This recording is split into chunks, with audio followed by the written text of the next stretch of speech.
Jacob Albracht, Tommy Castor. This is Sports Daily on Wichita's #1 sports radio, 97.5 and 1240 KFH. All right, welcome in, everybody, to Sports Daily. I'm Jacob Albracht. I'll fly solo with you here for just a little bit. Tommy's in and out. Big meeting up there at Odyssey today, the KFH family company Tommy's a part of, so he'll come in and out as he can. We've got a jam-packed Thursday show for you, though, here today. Coming up in this hour, our pal Chelsea Messenger stops by to get a little betting insight on the NFL weekend and anything else that's on her mind. So we'll go over that stuff with Chelsea in just a little bit. Looking forward to that. We've got Tim Fitzgerald, our K-State insider, plenty to continue to dissect and dive into as it comes to K-State. We'll do that with Fitz coming up in the second hour. Also in the second hour, Wichita State basketball. Harlan Beverly joins the show for the first time. That'll come around 10:30. Looking forward to that as well. All kinds of good stuff for you here today. All kinds of giveaways. As usual, it is the Christmas season, and we're feeling festive. Santa Jad will get you taken care of on that IHOP hotline at 869-1240. We've got HTO coffee to give away. We've got tickets to Illuminations at Botanica to give away. We've got Turnpike Troubadour tickets to give away. We'll do it all here on this Thursday edition. Welcome in, everybody. Glad to have you with us here on the program today. Some other things, news items that we want to get into today, most notably the news yesterday about the NCAA and a ruling that happened in West Virginia and what it might mean for schools across the country, most notably about Ronnie DeGray at Wichita State. So here's the situation as we see it. So yesterday, at a district court in West Virginia, a judge basically made a ruling that temporarily suspends the NCAA's rule on second-time transfers. So, this is the rule where if an underclassman, not a grad transfer, but just an underclassman, we know now that you get to transfer once and you don't have to sit out. And then the rule now is that if you transfer a second time and you don't get a waiver, you have to sit out a year. Kind of the old way we used to do things with transfers now happens on the second time. So now you got to get a waiver. And oftentimes these waivers are tedious, arduous, nonsensical to try to get. West Virginia has sort of the headline player right now doing that, and it's gotten a lot of attention. That's where this court case came from. But that's also the situation Ronnie DeGray finds himself in after transferring from UMass to Missouri and then Missouri to Wichita State. He has not been able to play this year. And so it has us wondering, first and foremost, like, okay, so there's this 14-day lift. And I'll kind of take you through this chronologically yesterday as best I understand it. Okay, so this is, look, I don't totally understand this. Administrators don't totally understand this yet. So it's all very new. We've heard from attorneys. We've heard from all kinds of people weighing in on this. So this is what I make of it. And I think it's pretty close. So you have this 14-day, basically suspension of that rule. So what could happen, what you could do, is those players who are currently suspended because of this rule could play for 14 days until a court date is actually scheduled for December 27th. On that court date, we'll actually take this rule to trial, basically. And so in the time between now and that court date, it's temporarily suspended. That's where the 2 weeks comes from. So you've got 14 days basically to play players. So when this first came out, everyone's instant reaction was all these guys can play for 14 days. My first thought on that was, yeah, but what if they don't win the court case? Now you've got an eligibility issue, and all these guys could potentially lose a year of eligibility to play for most college teams this time of year around the holiday season. 2, maybe 3 games, non-conference games. 2, maybe 3 non-conference games is what you could probably cram in. For Wichita State, by the way, it's 2. It's K-State, and it's this weekend. So you got to think of it that way first. Like, okay, let's be realistic here. How many teams are going to be willing to take that sort of risk on a murky legal situation to begin with? So that's one part of it. Well, later in the day, there was some reporting that the NCAA is saying you'll be fine. We wouldn't retroactively go back and punish those players. So again, that's what they're saying now. It still seems a little risky to me. I don't know if you trust it, right? Do you trust the NCAA on that? That if you played somebody and ultimately the NCAA comes out on top on this court case, would it be worth it? And would that in any way compromise that player's eligibility? So I don't think that the risk. I do think that the risk outweighs the reward here, and I don't know. That's as of yesterday, right? There could be more concrete, clear information given to schools and teams that you're going to be fine if you just if these guys play, if these athletes play, and ultimately the rule goes back into place, you're going to be fine. Here it is. It's clearly stated. It's clearly laid out. Then maybe. But again, non-conference games, maybe two of them you're getting out of this. It seems pretty risky to me. I think the court case, though, is, like most of these court cases, probably pretty likely to go in the favor of the athlete here. They almost always do. The other thing to consider in this is it was 7 states that sort of filed this, motion against the NCAA. Kansas was not one of those states either, by the way. So what is the jurisdiction on this, right? So the court is in northern West Virginia, this district court that made the ruling. Does that mean that the rule is, suspended right there in that area? Is it only suspended in the states that filed this in the first place? Or is it all across the country? That's also something that we don't know clearly on everything. So as it circles back to Wichita State and Ronnie DeGray, and I believe Paul Mills is talking tomorrow with his regularly scheduled media, that we get into this situation of risk versus reward. As it stands now, I would say the risk outweighs the reward.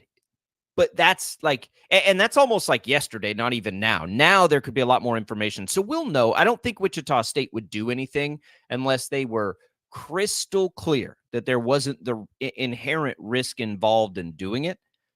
It would be great if it could happen. Wichita State could certainly use him.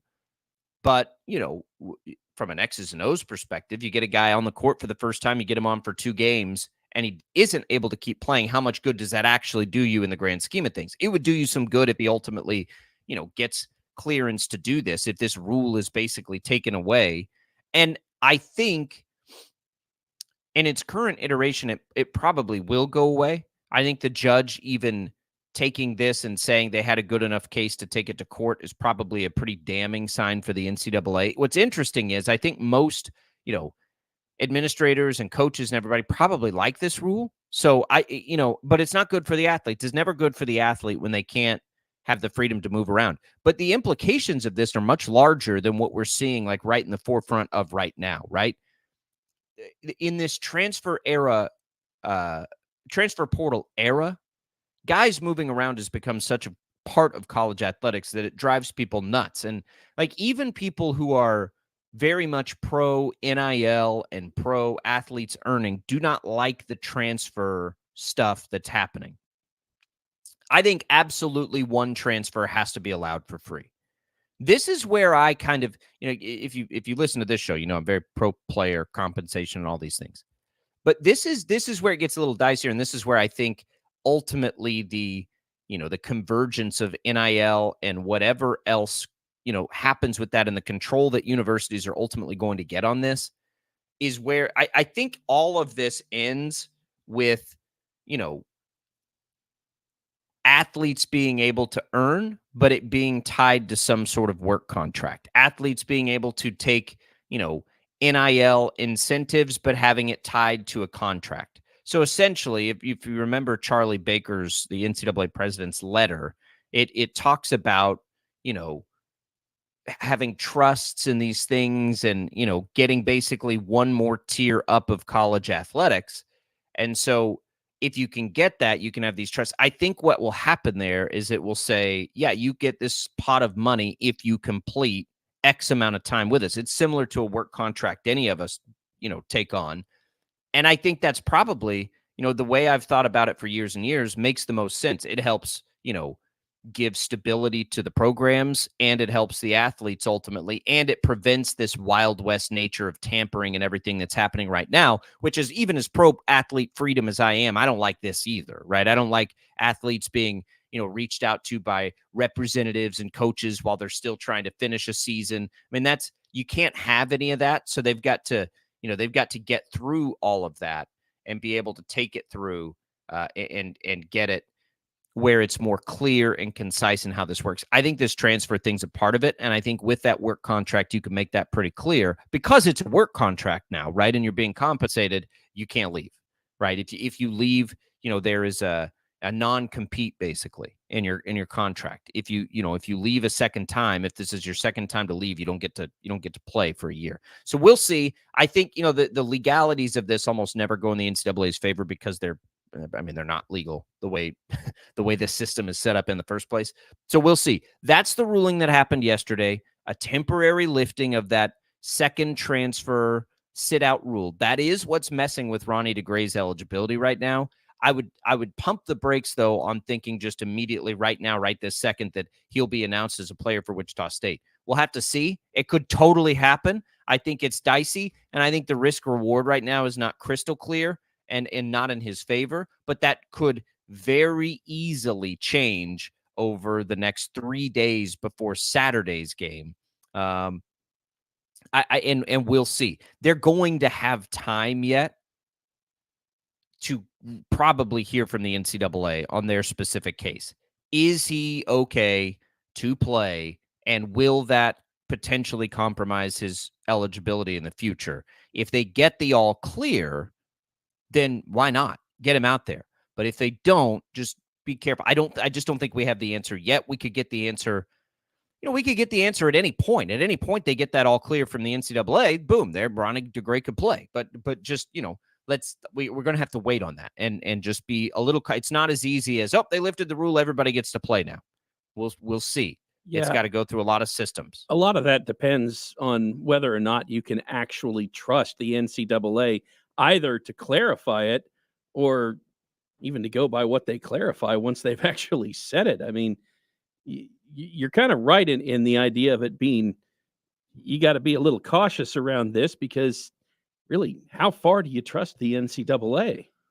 Not very. Not to, when it comes to enforcement and the clarity on that, it's a hot mess. That's why this waiver process is so, it's why people are so annoyed with it anyway, right? Like, it's not clear. There's like 9 different systems. We've talked to Kevin Saul about that on the air. There's a bunch of different kinds of waivers. You have to, the process of it is very complicated. So, it will take, I think, very clear communication from the NCAA that there's no risk here for the next 2 weeks.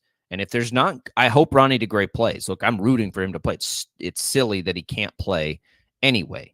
But it's not as simple as some painted it to be when this ruling came down, based on what I can gather, read, talking to people. It's just, you gotta kind of wait and see and make sure that you don't outweigh the reward with that risk. So that happened yesterday. I wanted to get to that right off the top. We can go back to that throughout the show here today. Again, we have a lot coming on the program today. We've got Chelsea Messenger with us coming up here in the next segment. We've got giveaways galore.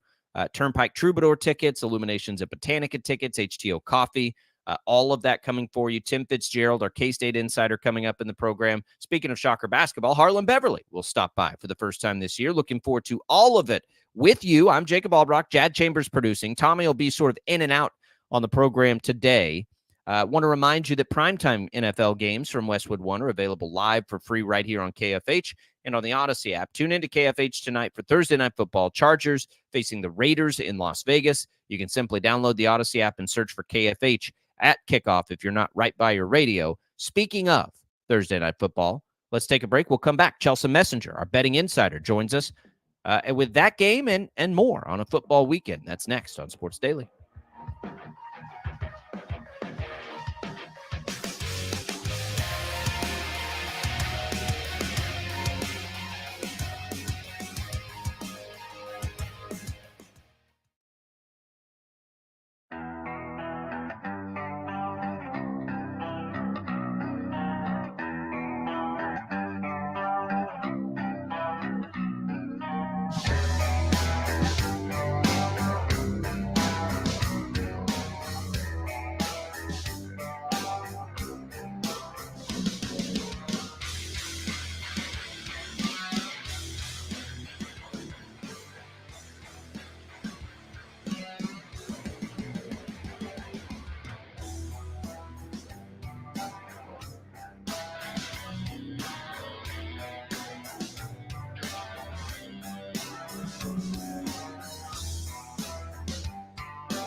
On the line is the host of the Daily Tip and Odyssey Sports Betting Insider, Chelsea Messenger. Insider calls are presented by BetMGM. Go check out all of the latest lines today on the BetMGM app. Also, be sure to check out the Daily Tip podcast for more of Chelsea Messenger analysis. Just search BetMGM wherever you find your podcasts. All right, welcome back in, everybody. Sports Daily here on KFH. Jacob Albracht with you. Tommy will be back with us in just a little bit. Joining us now, as you just heard there, Chelsea Messenger, our betting insider. Chelsea, how are you this morning? Good morning. I had the fun activity of trying to find some plays in tonight's Thursday night football game. Man, these primetime games, some of them are really testing my football fandom. Yeah, it's not pretty. And it's just look, it's a quarterback issue in the NFL right now, I think. Like, quarterbacks just aren't playing very well this year, at least not by years past. But last week we were sitting here sort of saying the same thing about Patriots Steelers, right? And then all of a sudden there's 4 touchdowns in the first quarter and a half of the game. And you're like, oh, okay, well, that makes total sense. I don't know what to do with these kinds of games. These over-unders are at 34, which just seems like insanity. But, they hit all the time on the unders. What a mess. Right. I think when you can't quite put your finger on a total or a side, that's when you lean on the player props. Because even if both these quarterbacks are struggling, they're going to have some yards. Even if a quarterback only throws for 180 yards or something, it's marked as a bad day, but still somebody's got to catch those passes. So I think I'm going to go by the thought process of, okay, Easton Stick, who is starting for the Chargers this week, is a backup quarterback. This is a short week. I would expect a lot of short and dumpy passes to a running back in this situation. So who has a great running back that's great at catching passes? That would be the Chargers. So I'm looking at Austin Eckler going over his receiving prop of 29.5. He hit this last week when Easton Stick did not start but finished the game. So I think this is the security blanket for those backup quarterbacks, is the little dumpy passes to the running backs. So I think that's the play to target in tonight's matchup. Yeah, I mean, and two, receptions make sense too. I think I saw something where in the time Easton Stick came into the game last week, Eckler all of a sudden caught a ton of passes. Like, if you're a fantasy football player and Eckler's been killing you, all of a sudden he didn't last week. It's pretty much because Easton Stick came in and just threw him a ton of passes. Is it, yardage and receptions that we can look at? Maybe you can put those two together if you just think it's going to be a big time game through the air for Eckler. I'm with you. That's the play for me too, and probably most of the country, which is a little scary, but it feels that way.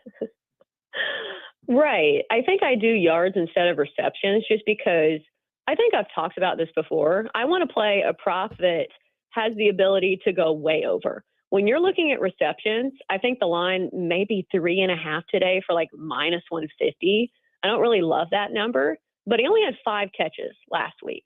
So do you get what I'm saying? There's just not a lot of extremely high upside. So I'd rather go with this receiving prop where 29.5, it feels like he can almost get that in 2 big catches. He probably won't, but last week his long was 18. So, you've got some wiggle room there if you play the yards instead of receptions. It also protects you a little bit too from injury, doesn't it, to go yards over receptions, because it can come in a chunk where, you might be a little protected. To me, that's the most frustrating part about player props is injury, when guys leave games. Oh, for sure. For sure. But the other way you could play Austin Eckler tonight, this is probably one of the only times you'll get him plus money to score a touchdown. And granted, there are not supposed to be many touchdowns in this game, but like you brought up, I mean, there's a possibility that we do see some scoring. Last week, everybody talked about Steelers and Patriots being, a dumpster fire, but ended up seeing some touchdowns in that one. So Austin Eckler is usually a solid threat in the end zone because he can catch, he can run it in. So plus 150, if you're looking for quote unquote some value, maybe that's it. Yeah, any thoughts at all on the line here or the over under? I mean, the Raiders are having their own issues. So I don't, Keenan Allen's not playing in the game. It feels like Raiders probably, but I don't know. It's tough. It's tough. The under feels good, but I'm never going to bet an under. I can't do it. So anything with the lines we need to look at before we get away from this terrible game. Well, if you don't really believe in either of these teams, which I tend not to, like just buy the book. If you think it's a coin flip, wouldn't you take the team that's getting points and +3? Yeah. But you look at the Chargers and it's like they have struggled so much even with Justin Herbert. And I think that's where I draw the line. And in the world of betting, like if you don't really feel great about a bet, you probably shouldn't make it. So I'm not going to try to talk myself into a side or a total here just because I have major reservations about both. Yeah, it's gross. So Saturday, we want to remind people there's like a triple header in the NFL Saturday. Vikings, Bengals, Steelers, Colts, Broncos, Lions, all far more interesting than what we'll see tonight. Saturday's slate looks really good, thankfully. What do we like on Saturday? Normally, I'm a believer in trying to sell high on any team that's kind of caught some steam, but I think I do like the Bengals, laying 3 at home. Yeah. What we've seen from Jake Browning so far has been really good for the most part. I would expect some regression, but still the Vikings starting Nick Mullins. Maybe we see Justin Jefferson in this game. I know he's talked about possibly playing in this game, but still I do like the Bengals at home. Speaking of weapons, Jake Browning may be a quote-unquote backup quarterback, but he still has a plethora of receiving weapons around him. Jamar Chase, T. Higgins, you name it, they've got a great receiving core. So I think I'll take the Bengals in that one. The Steelers and Colts kind of confounds me because the Steelers are one of those teams that it almost feels like you're better just going with your gut because the Steelers are only a team that looks good when everybody counts them out. And we know that Mike Tomlin is one of the best underdog coaches in the NFL when it comes to betting. And right now we're seeing this point spread 1.5. It's gone down. This was 2.5 yesterday. So clearly we're seeing some money come in on the Steelers, but I'm not sure if I'm ready to buy into that offense. So Mitch Trubisky, not a quarterback I want to put my money on, but that one is very interesting. Yeah, I mean, Gardner Minshew is probably better than Mitch Trubisky. Back to the Vikings and Bengals for just a second, Chelsea. You've got 2 backup quarterbacks in that game, but you brought up the weapons for the Bengals. If Jefferson plays, he's got Jefferson, Addison, and TJ Hawkinson. Is that a sneaky overplay at 40 with, just because of all the great players on the field? I know the Vikings were in a 3-0 game last week, so that's a little terrifying. But, there are playmakers all over the place in that game. I think that's when you do player props as opposed to the scoring, because I think this is the difference between the big name quarterbacks and the backups is the red zone. We all know it is a lot harder to score and make those passes in a crunched up red zone. It's easier on the defense as opposed to in the middle of the field. So I think I'd still stay away from a total. And also, this is the time of year where you need to be really careful about totals and checking the weather, because we know this is the time of year where, snow starts to enter the fold. I'm looking at the forecast for Cincinnati. Looks like you've got 53 degrees. I guess it won't be too bad. So maybe that one's all right for scoring because that is a really low total at 40.5. But we know Jake Browning has been really high on Jamar Chase. I think that's where you look. Again, backup quarterbacks usually have a security blanket. Jamar Chase has been the security blanket for Jake Browning. So I'd go Jamar Chase over 62.5. Chelsea, taking a look at a couple of the games on Sunday, it was really interesting to hear about how both Tommy DeVito and Zach Wilson were named NFC and AFC players of the week offensively this last week. And the Jets are both teams are on the road. The Jets are traveling to Miami. The Giants are traveling to New Orleans. Any chance either one of those quarterbacks can repeat what they did this last week, or was that just kind of a fluky week for both of them? I'm not too sure, but one thing we've seen with the Dolphins is that they are prone to giving up big leads. So we've got 8.5 as the point spread in the Jets and Dolphins. This one's come way down. I believe it was double digits earlier in the week, so we are seeing some money come in on the Jets. I think also you've got to handicap the defense from the Jets. It's been one of their better defensive units all season long, so if it can even slow down the Dolphins just a little bit, maybe it's a knee-jerk reaction to the Dolphins losing outright on Monday night to the Titans, but still, we're seeing the money come in on the Jets. It's a divisional game. I think I'll take the 8.5. There is a line out there, Chelsea, that if we think about at least the reputation historically, I think is pretty shocking. And then if you think about this year, it's pretty wild as well.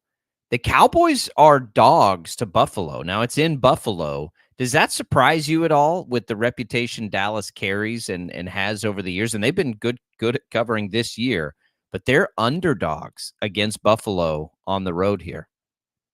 I think this says a lot about the questions that people have about the Cowboys playing on the road.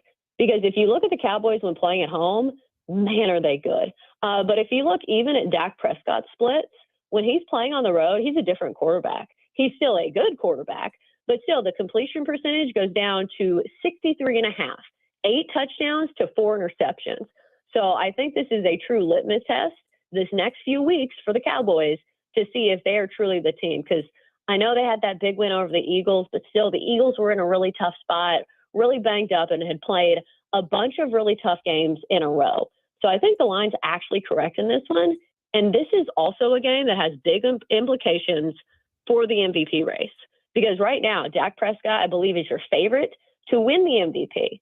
So if you think the Bills win this game and this line is correct, maybe you look elsewhere for who wins the MVP. Because I do think, if Dak struggles on the road here, kind of like his splits are suggesting is not quite as good on the road, maybe that's when Brock Purdy takes over to win the MVP. Is there a good value bet with the MVP right now? If you're looking a little bit further down the odds, like right now, Tyreek is 16-1, Mahomes is 16-1, Josh Allen is 18-1. Is there somebody out of the top couple of names that you might look at that could make a run over the last 4 weeks? I did think that if there was any year that a position player other than a quarterback could win it, it would be this year. Just because normally it's the big names who are at the top of the list. I do think Dak probably ends up winning it, but how about Lamar Jackson? I feel like the reason he is not one of the 2 favorites is because he doesn't have the numbers that kind of fly off the page. But if you see the Ravens further down the road, and especially they have a big game against the 49ers later in the season, right now Lamar's 6-1. And it feels like not a whole lot of people are talking about the Ravens in the AFC.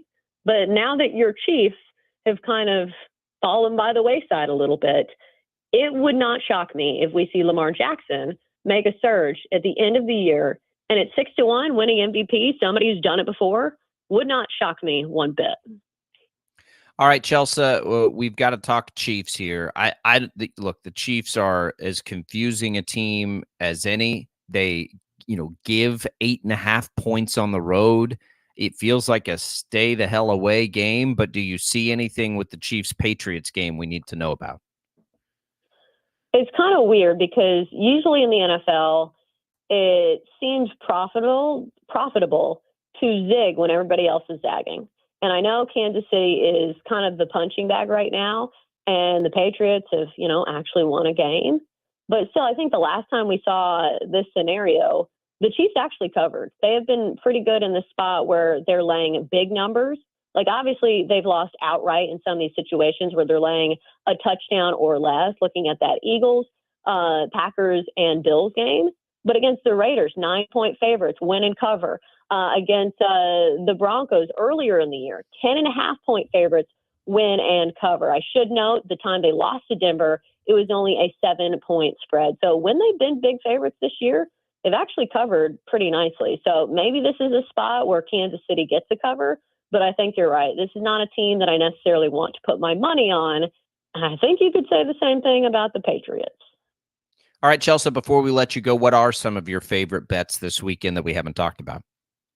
Yeah, I'm going to be looking at the LA Rams at home, -6.5 over the Commanders. This is just a bad matchup on paper.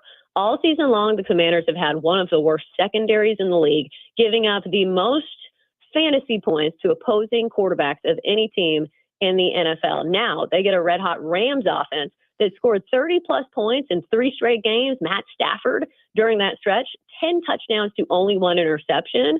Look at their offensive weapons. I know it's not a team that's, super sexy to talk about, but still, Matt Stafford, a guy that's won a Super Bowl. Cooper Kupp, a guy that's won the Triple Crown. Puka Nacua has come on strong down the stretch, and so has Kyron Williams. as a running back for that team who's been very efficient in the last few games. So I do like the Rams, especially when the Commanders are coming off a bye week. Normally, I would say coming off a bye week is a good thing for that team. But when you go into a bye week where vibes are at an all-time low, I don't think that's good when you're just sitting around and thinking about how terrible the season is going. So I'll take the Rams at home, -6.5. All right, Chelsea, we appreciate it. Good luck with the betting weekend. Good luck with suffering through tonight. And let's all make some money. Thanks for having me. All right, that was the host of the Daily Tip and Odyssey Sports Betting Insider, Chelsea Messenger. Insider calls presented by BetMGM. Go check out all the latest lines today on the BetMGM app. We welcome Tommy back in. We'll come back. Jad's been combing through the Travis Kelce audio regarding that play. A few takeaways from it that we want to get to before we get to Tim Fitzgerald, Harlan Beverly in the next hour. Right now, let's give away some tickets, Jad. Let's do Illuminations at Botanica. Our final pair of tickets, over 2 million lights. Illuminations has been ranked among the top 10 in light shows across the country. Don't miss the 62-foot Christmas tree and Botanica's new Candyland Storybook Gingerbread House. First caller right now, IHOP hotline 869-1240. We'll be back.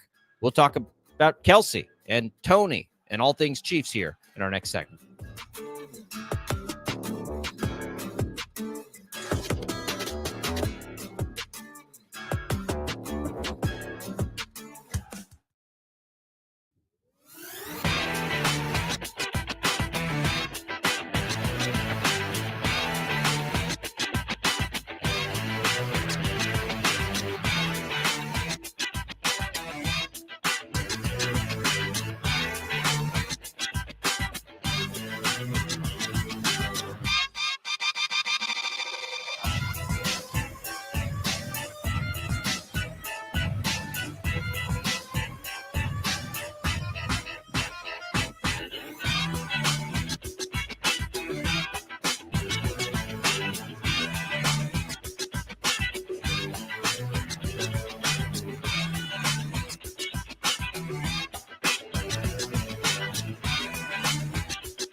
How did you go from having it tough to throwing a perfect spiral that fast?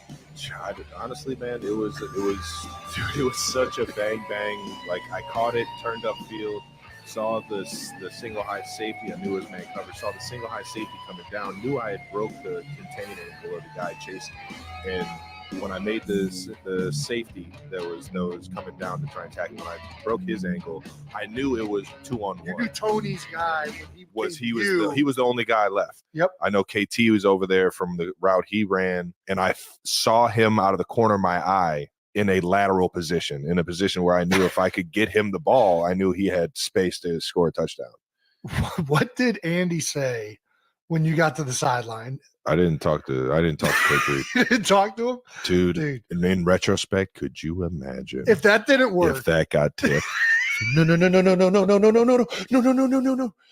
Just start sprinting over, and then I could see Coach Reed just in my head, just come here. There was a couple of tweets from some people that you could tell don't watch football that often. Like, why is it such a big deal that he just like pitched the ball back to the other guy? And it's like, man, that is not something you see every day, to say the least. It was close. It was close. I actually, when it left my hand, I thought it got tipped. You did? That's how. Yeah, it was close.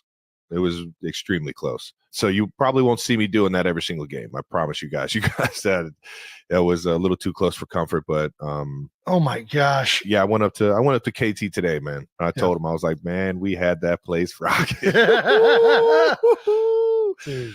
Oh man, that crowd, Arrowhead was on fire after that play, man. And I told him, I was like, hey man, we just have to do it again, big dog.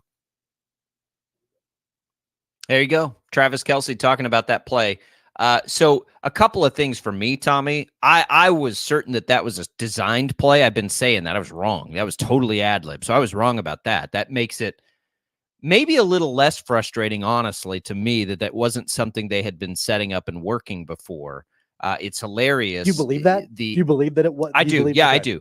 I do after listening to that, for sure. After listening to like the potential Andy Reid getting mad at him, I think, like it makes it a little easier to swallow in the sense that hadn't been something that they've been practicing and working on a year, but it also makes it difficult to swallow because it was a total ad-lib perfection. It's the other thing that listening to him describe why he decided to do it, watching how fast a play happens and his recall, not only his recall to processing everything that was happening, to be able to do that on the fly. You got to think about some of that stuff pre-snap. Whenever you hear people talk about how Kelce is like another quarterback on the field, that's the kind of stuff. He knew what route Tony was running. He knew that Tony's defender came over to him and how the defense was set up before the play. All of that happens in a snap decision to make a lateral play.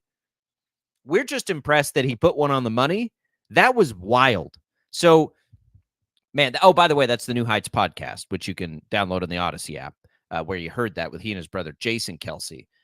He went on further, Tommy, to say that, he's got Kadarius Toney's back. Kadarius Toney is one of the most talented players on the team. If that situation played itself again, he put that ball right in his chest again. I think that, it's good to hear that. I think it's genuine from those guys. They've said that all along with Kadarius Toney. And I think the other part of it is they know they got to have him. Whether they get him or not is another question, but they know they've got to have him because he is gifted when the ball's in his hands. When he can actually catch the ball. Exactly. Right. I know. And that's he caught that one. That's what makes it, I think even more heartbreaking is the fact that we've known the struggles that Kadarius Toney has had all season long in catching the football. And so if I'm Travis Kelsey, like I'm a little nervous if I'm, throwing a lateral to Toney that he's actually going to be able to hang on to the ball. He did. And then of course it was all negated by the penalty at the line of scrimmage. So the whole thing is frustrating. It's heartbreaking. It's all of that. And I understand Kelsey has to say what he says about we've got his back. I would do it again. All of that. I mean, you're not going to come out and publicly roast the guy for that mistake, but that's something that I think even in the back of his mind, the question I at least would have, would I do that again with Kadarius Toney, knowing the issues that he has? And maybe Travis would. I'm not sure that I would though. Well, I think the one thing about that podcast, and I've got some driving to do later today, and I'm going to listen to it in its totality for the first time. I think the reason people are so in love with that podcast is because it is genuine, right? That's just them describing it in the guarded format that they get it. I think that these guys believe in Toney. Toney's body language, and that's never been, even after that play. Like his body language was okay. And I know that doesn't mean a lot, but it does maybe crack the door open to like, he wasn't down, whatever. I think that Kelsey is so great because he loves playing football so much and it's so contagious, right? Like he's just, that's his guy. Like we're going to do it again next time. And as frustrated as they get with these wide receivers, Tommy, those are the guys they've got. So what good does it do to not do anything but try to instill confidence in them because there's nothing else there. Like these are the horses you have. So you're either going to win a Super Bowl or not with these guys. You might as well try to do the best that you can with them. And so we'll see. We'll see the response. I love it. That description of that play blows my mind that much processing goes into it pre-snap and during the play. That is wild. And it's why I always say when I'm trying to like analyze a football game, we probably don't know half of what we're like, we know the basics. We know the simplicity of it, right? Back when we played maybe high school football, but it gets to such a level. You're just like, my God, like in a play that much happens on a decision like that. Yeah. And the fact that he had that decision to do that in that moment, I mean, think about it in this perspective. And let's just say that Kadarius Toney was not offsides and the play stood. Even if Travis Kelsey hadn't have lateraled it to Toney, and even if Toney hadn't have scored a touchdown, that was still a major gainer, right? Like Kelsey had probably gained 25, 30 yards on that. It would have been a really good play. It would have, continued the drive for Kansas City, all of that. They would have been in field goal range. They would have been, I think pretty close to the red zone, if not in the red zone, had that play stood. And Kelsey knowing that everything was lined up in a way to where he could even get more out of the play if the ball wasn't in his hands. I mean, that tells you all you need to know about Travis Kelsey. Well, it's not like he's just standing around watching the play. He's actively catching and advancing the football and also knowing those things. It's awesome. It's really cool. We'll see. I think too bad it didn't stand. Too bad it's not. I know, right? A legit thing. I know. It'll be the most talked about non-play that's ever happened. So when we look at this group of players, and I think this is also a part of why it's important to hear them have the back so publicly of Kadarius Toney. Like, and we look at we know Rashee Rice is good. We all believe in Rashee Rice. Outside of him, though, who do you think is the most likely, if any, to step up and become a factor? I mean, it's probably Toney at this point. I mean, if it's going to be anybody. I was going to say Justin Watson just because of the trust that Mahomes has on him. He's Gosh, been I don't just know. as bad, by the way, as any of the other. He's dropped lots of passes. Like Justin Watson has not been this. Like he's been also not good. Let's not, sugarcoat how he's played. I just don't think it's know. Tony because Tony has the most ability after the ball gets in his hands to make big plays and, return punts or something like he did in the Super Bowl. All right, 869-1240. We'll come back. Tim Fitzgerald jumps on with us. Plenty to talk about up in Manhattan. We also have Harlan Beverly coming in the second hour. We'll get to all of it as we make our way through Sports Daily.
He's got all the insight of what you want to know and maybe some of what you don't want to know. Here's K-State insider Tim Fitzgerald. All right, welcome in. We welcome Fitz in, and happy to have you, Tim. It's boy, it has been an eventful dead time for K-State here as we're trying to get to conference basketball and wait for a bowl game. Just absolutely nothing going on. How are you utilizing all this free time? Oh my gosh, I need some free time. I need to go get mani pedi, a little, scalp massage. Some loving. I need some loving. There's a lot of scalp to massage there, Fitz. By the way, you mentioned mani pedi. Are you a pedicure guy? No, I'm not. I've never done it. No. Oh, it's worth it. My now wife, when we first started dating, they're like, "Oh, will you come with me?" And of course, like, "Oh, I'll do anything you want." So I was like, "Okay, sure." And I went, and they put a baseball game on and started feeding me like some sort of like frozen cocktail and rubbing my feet. And I'm like, "Oh, okay. Well, this isn't so bad. It's great. You should try." Wait a second. Is this what they're up to when they say they're getting a mani pedi? They're Yes. out watching men's sports and drinking. Well, I don't know if they watch a baseball game, but the rest, yes, that's what they do. They sit there and get their feet rubbed and are fed probably really watered down cocktails, but who cares? Like, it's okay. It's not bad. It's not bad. Oh, man. Okay. I consider it. As an aside, now to here on Sports Daily. So let's start with basketball. Naquan Tomlin's going to head to Memphis. Last week, there was a lot of panic, I think, in the air. Has that subsided at all in a week's time, do you think? Or is there still the amount of panic in the long-term effects of all of that mess as it played out? That nailed it. It's kind of subsided, but everyone knows the bill will come due. There was some hope that maybe the Board of Regents would discuss this. It appears they didn't at all, which is, kind of a modern leadership style. Hey, there's a big problem over here. Maybe if I ignore it, it'll go away. I mean, this campus, this fan base, this alumni base is at a boil. I'm, just from reading responses, I'm guessing a good 95% of people on social media are fired up about this. There's a few hanging on that, no way any of this is true, and I need to know who said what to believe it. Reveal your sources kind of crowd. So it's an ongoing point of tension, and it ain't going to go away. I mean, the president has burned a lot of bridges here, and they're not going to be rebuilt. Were you surprised with the decision for Tomlin to go to Memphis? I mean, it went pretty quickly, and I'm sure that, and we've talked about it on this show about how, for Naquan, being able to go somewhere where he can contribute right away, maybe raise, NBA draft stock, that sort of thing. Were you surprised at the landing spot for him? No. I mean, anyone can get to the NBA from any program, and in the world of the NIL, you got a half season. It's an amazing situation. Naquan came out from this with a much bigger checking account based on an NIL deal. I don't know the exact amount of it, but I've heard upwards to $500,000 for the half season. It's absurd. It's crazy, but good for him. Go get your money. I hope he's happy there. I hope he's able to stay out of trouble. But I know this, Memphis has a much more hands-off approach to how their president deals with college athletics. They kind of lets the athletic department take care of it. And the athletic department down there is run by a K-Stater, Laird Beach. So I think he found a good place. You said bridges have been burned on this. Is the most important bridge been burned, do you think, with Jerome Tang? Or is everything going to be okay with Coach? No, someone said they were given an odds of a 80% chance that he'll be gone. And I'm like, well, that's pretty conservative. I think it's 95%. And I'm leaving that open a little bit, because something could take place behind the scenes, but I just don't see him being here for next basketball season. And I don't understand how president can go from admitting that Jerome Tang has changed the entire college campus, the entire atmosphere of the university, has helped boost enrollment, and then destroy his basketball program within, in 9 months. Last March in New York City, he's just raving to a reporter, friend of mine, Glenn Kinley, about Jerome Tang, and now he used such heavy-handed and strong-arm tactics and demeaning employees, and I don't get what's going on. I'm really confused. From a positive perspective, if I'm gonna try to find a silver lining in all of this, I thought that the Wildcats responded really well over the weekend against LSU. I mean, leading up to this game, I thought, man, this has the recipe for disaster with all the distraction over the course of the week with Tomlin, the fact that they had played a bunch of overtime games, they had won those overtime games, but I would imagine physically, mentally, emotionally, the entire program has got to be exhausted going into a game against LSU. And let's be real, LSU, they're not amazing by any means, but I had this thought like this could be a major letdown spot for Kansas State. And they resoundingly won. I mean, they beat LSU by 15. Your takeaways from that game last weekend? Yeah, I'm not overwhelmed by LSU either, but yet they were a 3.5-point favorite at tip-off. And I thought that was interesting because it looked like a lot of people thought what you were thinking, that, there's no way K-State will be focused, but boy, they were. And that's a credit to the coaches and players, but also, I go back to when my diagnosis was given to me. And even though it was bad news, there was a sense of relief that now I knew what was in front of me. And I kind of thought, they probably didn't welcome this news one bit, that they're losing a potential NBA player off their roster. So, unexpectedly. But now the situation's resolved, and now they can move on and know that he's not coming to rescue us. We have to rescue ourselves. And I think there's a freedom to that. And I think it showed up, and we'll see if they back that up Sunday afternoon at Bramlage against Nebraska.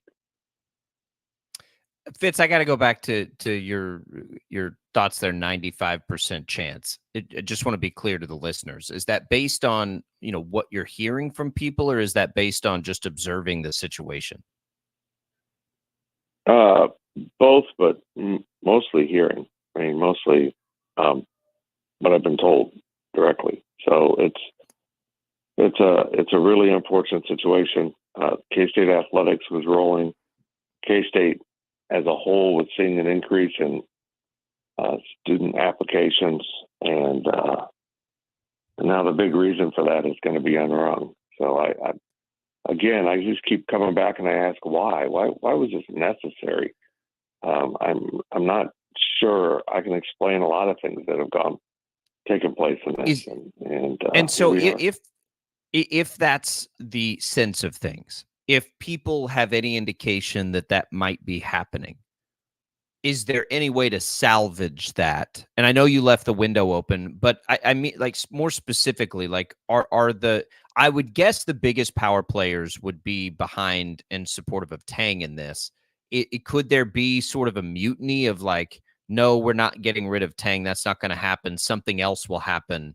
Would that be even possible? And if it was, would it be enough to appease him if he was, more than on the fence about, leaving and having to go somewhere else? Yeah, I don't know. I don't even know how to answer that. I'm just, I mean, short of the president, making the approach and trying to mend fences, I don't see any way there's a resolution that exists with these two men working together beyond this basketball. Well, what if they're not working together? What if it's not Tang that has to leave, I guess is my point. What if the Board of Regents says, you know what, you stay, he's going to go? Oh, no, I think that's certainly a resolution. But if the board isn't even going to discuss after receiving hundreds, if not in excess of 1,000 emails, I don't know what to say. I mean, they were flooded by constituents reaching out to them, and they ignored it, from all I can tell. And disheartening. It's You mentioned the big power players. Yeah, most of them saw this for what it was. They know the facts on the ground. But one man who has sided with the president and supporting him is Carl Ice, one of the bigger donors, and he's on the Board of Regents. I don't understand his motivation. I don't understand how he can sit by and watch this take place. But here we are. I know Carl was a huge fan of Bruce Weber, so maybe there's something cooking in there. I don't know. But it's a strange, ego-fueled mess right now, and I'm kind of worn out by it, to be honest. There's a long way to go in the season. We're not even to conference play yet, and I think the old saying goes that time heals all wounds, but also winning does too. And not that there had been a lack of winning in the program. We know what Tang has done, even in his first year at Kansas State. But I wonder what the chances are that you get into the swing of conference play, the program moves forward, they keep winning, the success is there, they become a tournament team, all of that. And I don't know. I'm not as close to the program as you are, but I wonder, you get into the month of March and then into April, if all of this that happened back in December is a distant memory. I mean, do you think that's likely at all? No. I mean, no. I mean, once you lose the trust of your trust in your boss, your employer, unless you have no other options, you leave.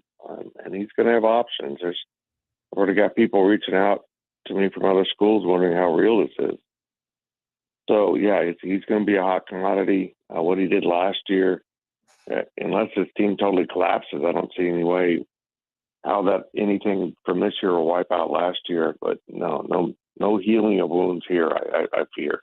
I just don't see it. But hopefully they can come to some resolution. If the president's still going to be here, but I don't see any resolution to be found, because I want to be clear about this. This just isn't an athletics issue. This is going on in other areas of campus. It just people don't care as much as they do about Jerome Tang. So he fired this campus, official. So he overtook this entire office and fired people. They don't get the headlines, but this is going on. This power play is stretching across campus.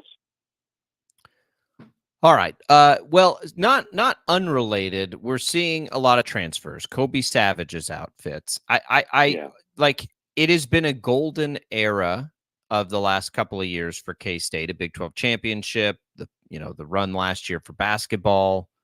And now it seems, and the Avery Johnson news is there, and that's great. But Colin Klein is out, and Kobe Savage is out, and we've seen all these transfers. K-State's had a ton of them, even by comparison's sake.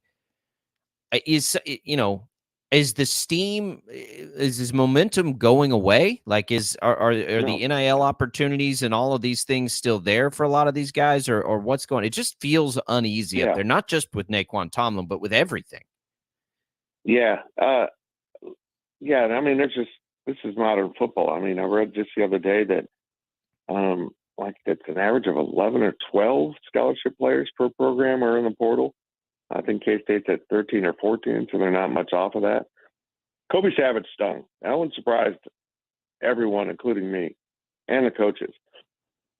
But, that's the modern era. He felt like his NIL value at K-State was less than what he could get on the open market. Maybe he's right. I've heard talk about Oregon, so maybe he will double his NIL. But this is happening at all levels. FCS coaching has become almost untenable because you're losing so much of your roster constantly. We just saw Chris Kleiman's replacement at North Dakota State. Now, granted, Matt Entz didn't have the same level of success, but he didn't leave for a coordinator job. He just left to be the linebackers coach at USC. So we're seeing probably a fleet of coaches coming up now from the FCS ranks, because it just keeps, players come from somewhere, and it's hard to keep your roster stocked. But that's exactly what's happening at all levels right now.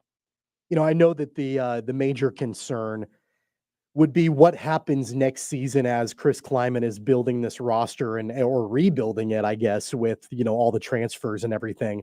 But even more immediate than that, you've got Savage and Will Lee and Nate Matlack and others that transferred out, Ben Sinnott declaring for the draft. I mean, this is going to be a different looking Kansas State team in the Pop-Tarts Bowl in just a couple of weeks. How in the world does Kleiman and his staff put a team together that, can, because it's going to look completely different. What are you anticipating for this bowl game? Well, they're going to have a lot of young players on the field. Will Lee was a mutual departure. There were just too many blown assignments. I think the snow game was just the end of it. I mean, just how half effort he put out there was the end of his relationship. Nate Matlack it sucks, but he wants to be on the outside shoulder of a tackle. He's not big enough to be playing that spot. And he's looking for a better opportunity to fit his skills. I'm cool with that. Senate going to the NFL, that's a compliment to your program. But yeah, I think we're in an era now where bowl games are just not that important. We're seeing players transfer out of Liberty, and they're playing in a New Year's Six game. I mean, key players, not backup guys. I'm befuddled at this toxicity right now in college football, where players don't even stick around for their teammates for a bowl game. They're just out to get theirs, and we're in the portal. It's just a strange era. I know that the NCAA president's trying to address this, but I'm not a big fan of what he's going to try to do, and it sounds like he's going to force it through no matter what. So it's kind of a mess, but I'm actually more interested in the bowl game now than I was before, Tommy. I get to see some of these young guys. The game's meaningless in some ways, but what if they win with all these young guys? Then is it meaningless? I kind of feel like K-State's in a pretty good position here. Game's always been meaningless as far as an outcome. I mean, it's good for the players, certain players. There've always been players that, half-assed at a bowl game. You know what they wouldn't, though? A playoff game. So at least, thank goodness, we're going to get more teams invested that way. I do want to touch just real quick on Charlie Baker's stuff with the trust. So you're not a fan of that. I actually think at its base level, it could be a good thing if you tie money up in a trust to players sticking around to ultimately get that money. That could, in theory, with some, careful planning and maneuverings, be something that solves at least the mass exodus. So, for example, you're a player, you're recruited, the school controls the NIL money. Yes, you can make $1 million, but you're getting the $1 million as you complete 2 years of eligibility with us, 3 years of eligibility with us. I don't think that's a terrible idea. Then it becomes a work contract. The money becomes null and void if you leave early. Then it is justifiable, I think, by the university because they are just more or less directly paying the player. I don't think it's all terrible, and I think it might be the surface of where this thing ultimately ends up anyway. Well, no matter the truth of it in college athletics is no matter where you set the rules, someone's going beyond that. It's been proven over and over. So the baseline here is $6 million to be in this new level per year. How long before the programs with huge donor bases are saying, well, we're going to do $100 million a year? Good luck matching it. I just think we're hearing about maybe investors literally buying athletic departments, licensing the name from schools and running them as a business. I'm terrified where this is going, but we'll see how it shakes out. It basically will create a semi-pro upper division of college football. The existing FBS and then the FCS will be closer together. I think a lot of FCS schools will just move up to FBS at that point. But all those levels will all be minor league feeder systems into the upper level. And I think it'll just ruin college athletics at so many levels for the benefit of about 32 to maybe 40 institutions, but in reality, probably about 8 that will really flourish from this.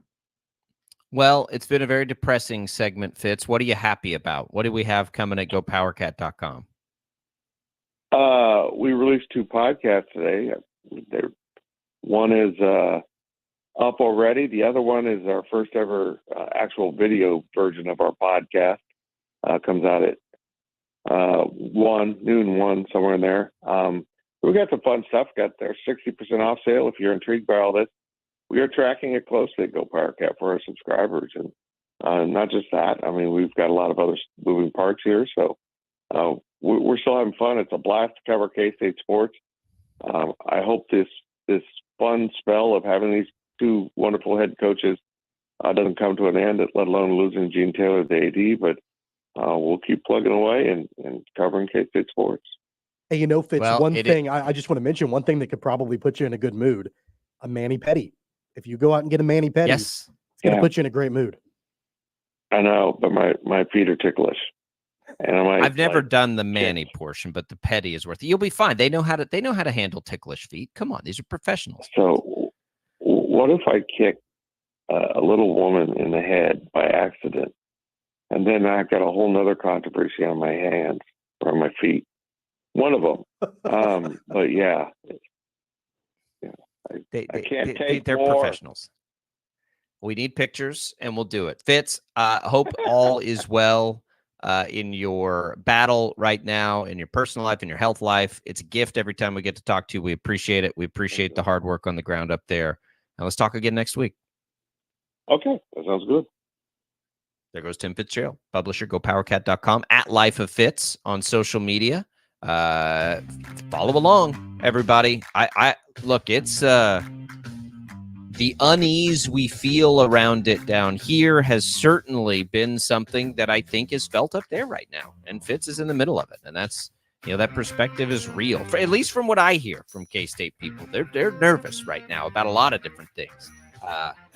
Next week, we'll preview a bowl game, though, and Avery Johnson. We're excited about that. And sometimes, as you mentioned, Tommy, winning cures all and playing well cures all, and it gets all that stuff to the forefront. So we'll do that next time. When we come back, let's give something away here, Jad, right now, and we'll give you a chance to give it away as we set up the rest of the hour here. Let's do our Turnpike Troubadour tickets right now. We got a pair of tickets for you with Trampled by Turtles and the Red Clay Strays at Intrust Bank Arena, May 3rd, 7 o'clock. First caller to the IHOP hotline, 869-1240. When we return, we will try to connect with Harlan Beverly just a couple of minutes early. These athletes are tied to their class schedule. So if we don't get Harlan Beverly in the next segment, we'll make it a quick one. Then we'll come back with him. So we'll see how that goes. Either way, it'll be the next thing that we do on the program here. So Harlan Beverly coming up here pretty quick. Jad will get us a winner on those Turnpike Troubadour tickets. We'll come right back with more Sports Daily right after this.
All right, welcome in, everybody. Sports Daily here on KFH. Jacob Albracht, Tommy Castor with you on a Thursday here, a jam-packed Thursday, as we are happy to welcome in for the first time on the show, Wichita State's Harlan Beverly. Harlan, how are you, man? Welcome into the program. Glad to have you here. Thank you. I'm great. How you doing? Good, good. So it's driving us nuts, all this time off between games for you guys. But you know, that is what it is. You've come in, you guys have Southern Illinois here. It's been a nice start to the season for you as a Shocker in your Shocker career. Your games, your scoring has increased greatly. Is that by design, as you've had, double digits every game for the last 4, including your season high 18 there against South Dakota State? How have you felt about the start of things for your Shocker career? I feel very good. I'm having a great time with my teammates. I think the coaches are doing an amazing job. So it's really just been a breath of fresh air coming and being a new guy and seeing where I fit in. What's it been like, Harlan, playing for Paul Mills and in your first season in Wichita, his first season in Wichita? I know the one thing about him, there's a lot about him, but one of the things is that he likes to play with pace, likes to have his teams play with energy and intensity and all of that. That's definitely the kind of player that you are. So what's that been like, the first season together for you and Paul Mills? I feel like it's been great. I feel like I can speak for everybody that we all been learning a lot. And when you learn, like, kind of translates into the game. So I feel like he's been doing a great job preparing us, giving us confidence, and just really helping us all be in the right position to do the best that we can. I want to talk about your game a little bit, Harlan. You've come in and, by a lot of different things happening, you've handled the ball a ton for the Shockers, you and X. Is that something you intended to do, or is that something you've, it's morphed into because of, some of the roster restrictions we've seen there for you guys? Was it your intent to come here and handle the ball as much as you have? And do you like that part of the game? Is that what you're comfortable with?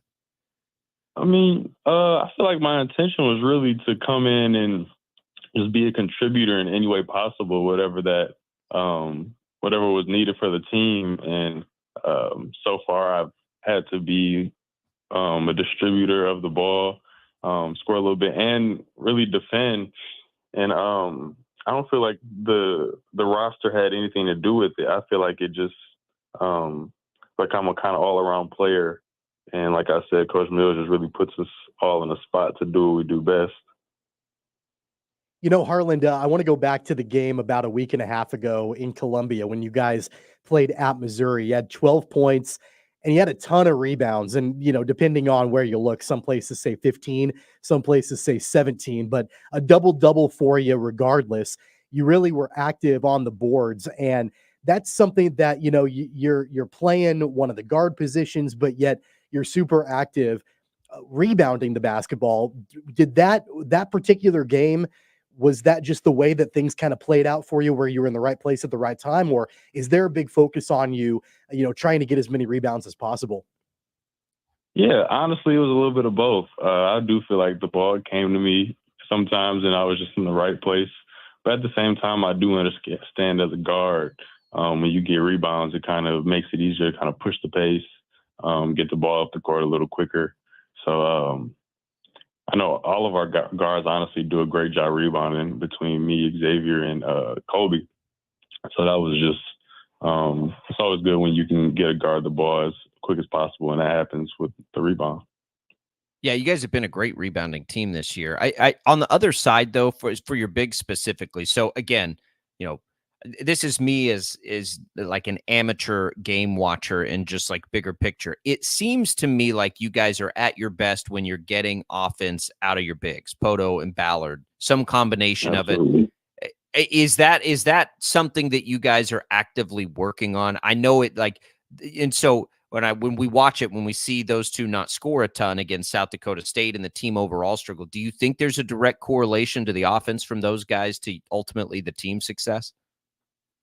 Yeah, absolutely. They're both great players, and when you get them the ball, it kind of makes it easier because it opens the game up. They're so good at scoring down low that once they get it rolling, it makes it easy for the guards to get kick out threes and kind of like distort the defense a little bit to where they kick it out, you can drive the ball, sometimes even get it back to them. So whenever they're doing really well, I have all the confidence in the world that we'll win. You spent several seasons playing for the Miami Hurricanes, and of course, Jim Larrañaga is a legendary coach in college basketball.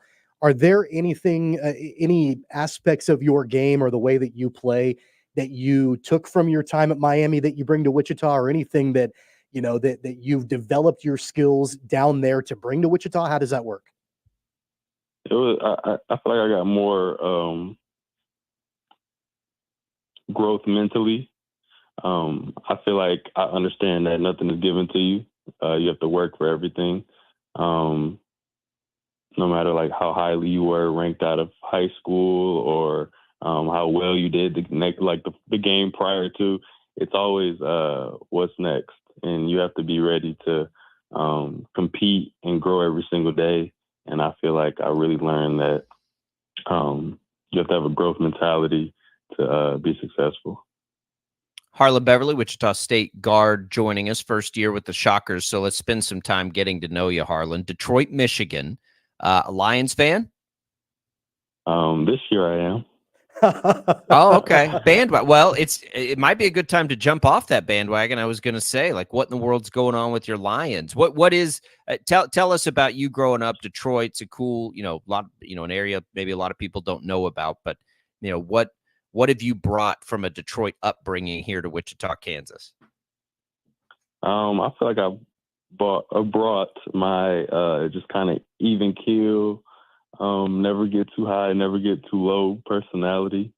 I understand that basketball is a game of runs and things will happen. And I feel like just kind of the city of Detroit kind of prepares you for that.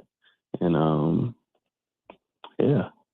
What do you want to see out of this team this season, Harlan? It's several newcomers on the roster with a couple of returners. You've got a brand new coach, implementing his system. And like we talked about at the beginning of the interview, it's been a pretty good start so far this season for Wichita State. So what do you think the ceiling is? What should the expectations be once you get into conference play? Where do you guys want to be when March rolls around? When March rolls around, besides in the tournament, I would like for us to just continue to keep getting better. And I would love to be able to look back in March on this time and say we've got so much better as a team. We got a lot closer, and just become like a more cohesive unit. Well, I mean, I don't want to overlook this weekend against Southern Illinois, but since we have you, when you look back at this time, it's going to include games against Kansas State and Kansas. How much does that mean to you guys to be able to take those two teams on? It means something to the fans, but how much does it mean to you guys internally there? Honestly, I feel like we haven't even really thought about it much, or even got to think. We haven't really got to thinking about it much, but we will be prepared between the coaches and the players. Once the games do roll around, Kansas State pretty quickly, and we'll be excited to play, and we'll give it our best. Now, we've heard Malcolm Carter comes in with us here. You guys both from Detroit, I think, knew each other a little bit. You got any dirt on Malcolm we can use to our advantage next time we have him in?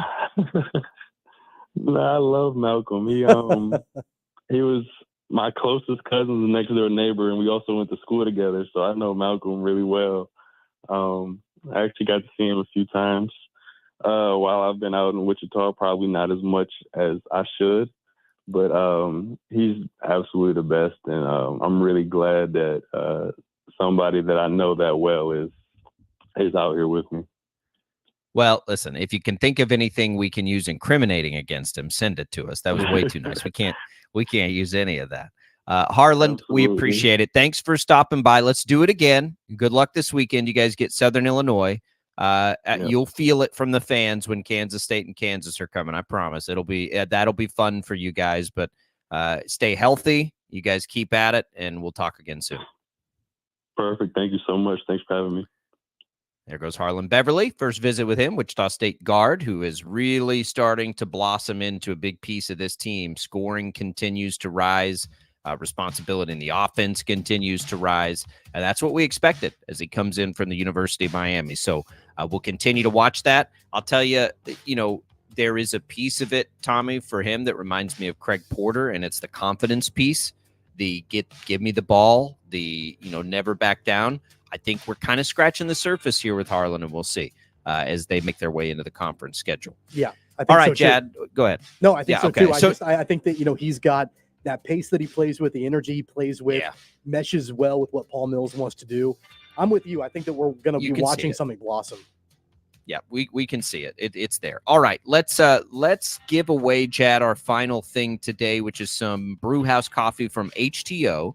That comes iced, hot, specialty drinks, the normal drinks, however it is you like it. HTO has you covered. You can get that Brewhouse coffee at either Wichita's East location or Derby's location. Get your hands on a pair of those free coffees. Tommy and I will come back. You can get your hands on them by calling the IHOP hotline right now at 869-1240. More Sports Daily right after this.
All right, welcome back, everybody. Sports Daily here on KFH. Congratulations to Earl for winning the tickets to Illuminations at Botanica. We've given away some Turnpike Troubadour tickets. We've given away some HTO Brewhouse coffee. Congrats to all our winners. We'll continue to do that with Santa Jad there in the studio. Mark takes the Brewhouse. So nice job, everybody. Tommy, back to some of what Fitz had to say. By the way, if you missed anything with our conversations with Chelsea Messenger, our betting insider, if you missed anything from our conversation with Harlan Beverly, Wichita State basketball player, or Tim Fitzgerald, you can go back and listen to those for free on the Odyssey app. Back to some of what Fitz was saying, because there were some, nuclear bombs in there, Tommy. He feels like it's about a 95% chance at its current state that Tang would be gone after the season. I have sensed some, and this is mine's based on, and I asked Fitz, is that your guess, or is that based on what you've heard from people who would be impactful in that decision making? He says what he's hearing. I have also sensed some real, just from observationally, I don't know what you do if you're K-State right now, except everything that you can to make sure that that doesn't happen. How many times, and this is in no way, and Fitz said something that I've, railed about forever here, that there is this model of leadership developing at these schools where you just don't have any accountability whatsoever. Make a decision and then don't ever have any accountability for why you made it. Happens all the time. K-State's not the only place. Happens everywhere. Happens at Wichita State all the time with, past situations. Whatever it is that K-State needs to do, coaches last forever, administrators don't. That's the reality. You cannot lose Jerome Tang because of the whims of a university president. Jerome Tang in, what are we looking at? 18 months? Not even, whatever it is, has done more for that university, for its students, financially, student life, probably faculty life, than any president would do over an entire career.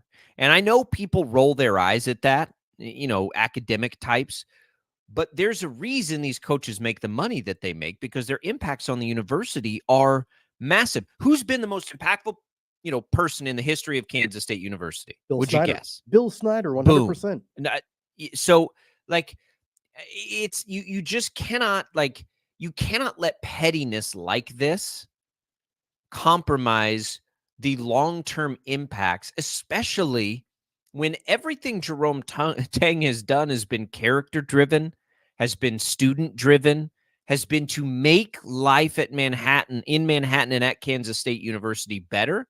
It absolutely makes people want to go to school there, even if they're not basketball players. You cannot let this happen.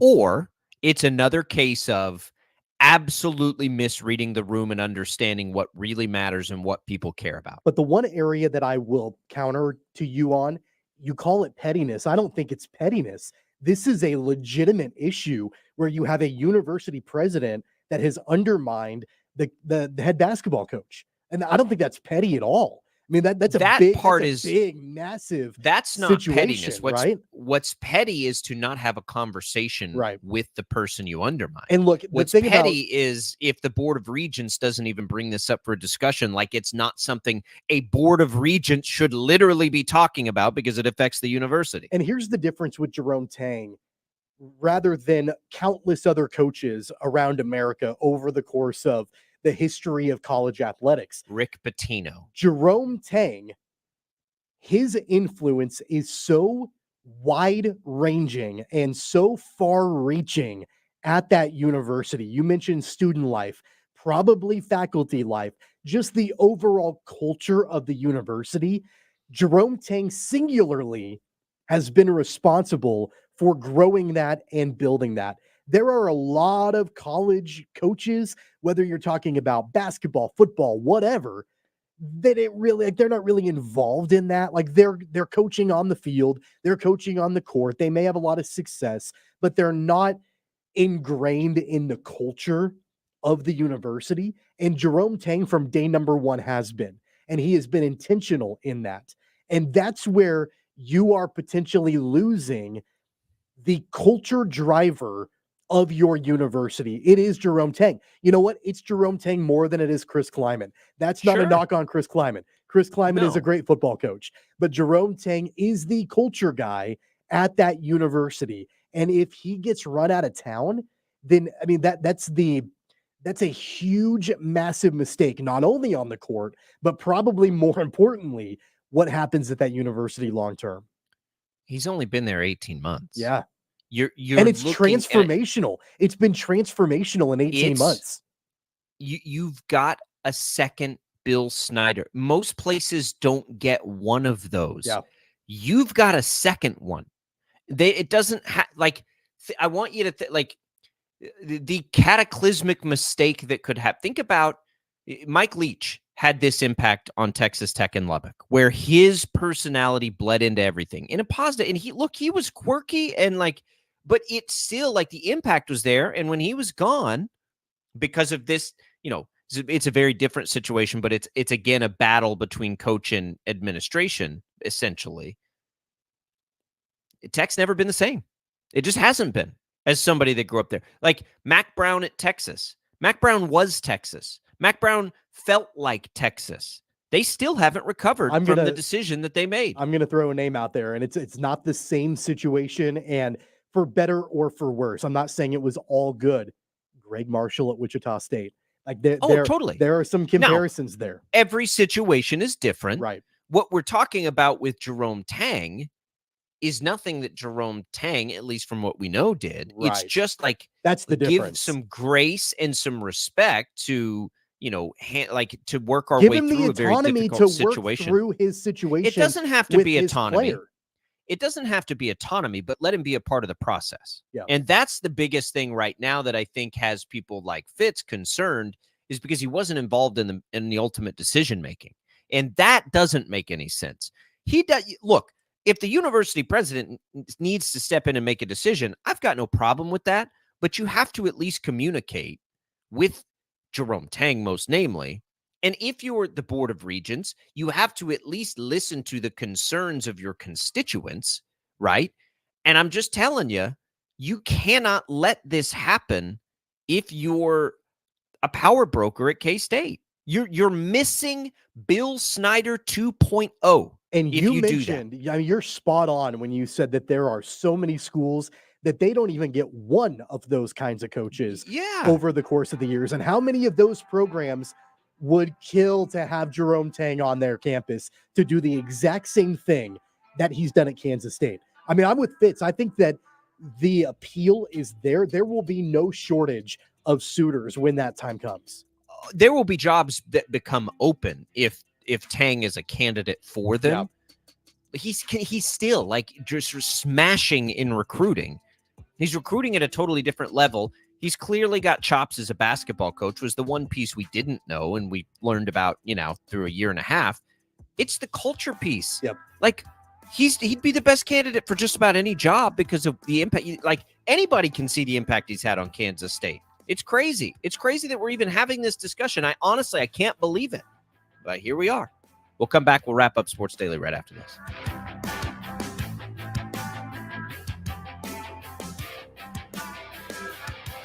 'Twas the night before the Red Wing Shoes Santa blowout sale, and all through the store, not a creature was stirring. Oh, what a bore! Thank goodness for Santa and his 8 tiny reindeer. They slashed pricing to give you the best deals. Deep discounts of regular price boots, including safety-toed boots, plus so much more. Take $10 off slippers from now until Christmas, and for all accessories, buy 2 and get 1 free. The Santa blowout sale is one day only, December 16th. Doors open at 10 a.m. Don't miss the biggest sale of the season. Red Wing Shoes, 6600 West Kellogg. Jeff Bezos is the richest man in the world and the subject of a newly released secretive news story. It's reported that he just spent $135 million to buy the famed Landau Picasso, one of the most famous Picasso paintings of all time. Now, why did Bezos pay 9 figures for this masterpiece painting? Because billionaires like Bezos, Gates, and Geffen all use contemporary art to grow their wealth. Its prices have even outpaced the S&P 500 for the last 27 years by a remarkable 136%. But how do you get involved in art investing yourself without billionaire status? Easy, with Masterworks.com. Masterworks.com is the first company that buys multi-million-dollar artworks, breaks them into shares, and allows investors to buy and trade shares in great masterpieces like Basquiat, Banksy, and Picasso. So you can diversify your investment portfolio beyond stocks and bonds. Just go to Masterworks.com and use promo code Jeff to skip the wait list. That's Masterworks.com, promo code Jeff. Past performance is not indicative of future results. Investing involves risk. For important Regulation A disclosures, go to masterworks.com/CD. Where can you get the best pizza, pasta, hoagies, and salads? Pizza John's in Derby. Since 1969, families have been dining at Pizza John's. Stop in at 208 South Baltimore Monday through Saturday, 11 a.m. to 9 p.m. or order online. Pizza John's, purveyors of round meals and flat snacks. Looking for that perfect gift for that special someone? Shop Pride Ag Ace in Mays for all your gift-giving needs. Ho, did you know Santa will be at Pride Ag in Mays December 9th, 16th, and the 23rd from 12 to 2? Swing on by. Santa would like to say hi. Pride Ag Ace, where we take pride in serving you. Tricked out, checked out, check us out. Truck Stuff. It's Delana from Chuck Stuff, here to invite you in from the cold to check out our winter deals. Keep the mud and slush under control with floor liners from WeatherTech or Husky this season. We also now offer remote start for most vehicles and can also upgrade your seat covers to include seat warmers. It's getting hot in here at Truck Stuff at the corner of Central and Washington. Tricked out, checked out, check us out. Truck Stuff. Plumbing problems are no joke. Let Superior Plumbing take care of you. Their certified technicians will get the job done right. Water heaters, sump pumps, water softeners, showers, tubs, sinks, faucets, disposals, and more. For over 50 years, Superior Plumbing is the name you can trust. Call 684-8349 or online at superiorplumbingict.com. Superior Plumbing will come a-running, 'cause we care, treat you fair and square. And our name says it all, Superior. Attention, Wichita! The wait is over. The Wichita Ice Center is back open and cooler than ever. Lace up your skates. The ice is calling. And we can't wait to see you with family and friends at the Wichita Ice Center. For more info, visit wichitaicecenter.com. The KFH Studios, powered by Devon James Injury Lawyers. Call 888-8888. That's 888-8888. Thursday night football tonight in the NFL. 2 teams in the division with the Kansas City Chiefs. It's the Los Angeles Chargers heading to Las Vegas for a matchup with the Raiders. Las Vegas has lost 3 in a row, and yet FanDuel has the Raiders as a 3.5-point favorite on home turf. Chargers and the Raiders, 6:30 tonight. Listen live right here on 97.5 and 1240 KFH. Pro basketball in the NBA last night. The Houston Rockets win at home like they always do. Beat the Memphis Grizzlies 117-104. Starting at guard for the Rockets, former Wichita State Shocker Fred VanVleet, 11 points, 9 assists, 3 steals. VanVleet averages 8.5 assists a game, so he was right on point. He's number 5 in the NBA in assists. The Rockets have won 11 straight home games. Fred VanVleet helping the Rockets to all those home wins. Houston in the number 7 spot in the Western Conference. Playing great basketball at home, the Houston Rockets and Fred VanVleet. I'm Ted, the Sports Head. Something tells me Wisco fam thinks they do have their guy after watching that guy straight up outplay Patrick Mahomes. Very impressive performance from Jordan Love, and it's not like that was some sort of one-off. Considering their 2-5 start and injuries on both sides of the ball and how young this team is and how hot the Heat got after that rough start, it is amazing to see where this team is right now. That Green Bay win was about as impressive as that loss was alarming for KC. Jim Rome, midday on 97.5 and 1240 KFH, Wichita's most most listened to sports radio. The most listened to sports radio in Wichita is 97.5 and 1240 KFH. Wichita's most listened to sports radio, 97.5 and 1240 KFH. Primetime NFL games from Westwood One available live for free right here on KFH and on the Odyssey app. Tune into KFH tonight for Thursday Night Football. Chargers, Raiders in Vegas, or you can simply download the Odyssey app, search for KFH at kickoff. You'll hear it. Pregame coverage begins at 6:30. You got Jim Rome 11 to 2, Bob and Jeff 2 to 4. Zach Gelb takes us until kickoff there. Tommy, you'll have Paul tomorrow. I'll get you the picks when you send them to me. I've got some boring meetings to sit through. No, they're not boring. They'll be fine. But I will get you the picks regardless. Hey, I cannot wait tomorrow to recap Aiden O'Connell and Easton Stick. That's going to be fun to talk about tomorrow. Oh, man, I won't be here for it. See you then. Sports, lighter news, and great comedy with Bob and Tom Morning.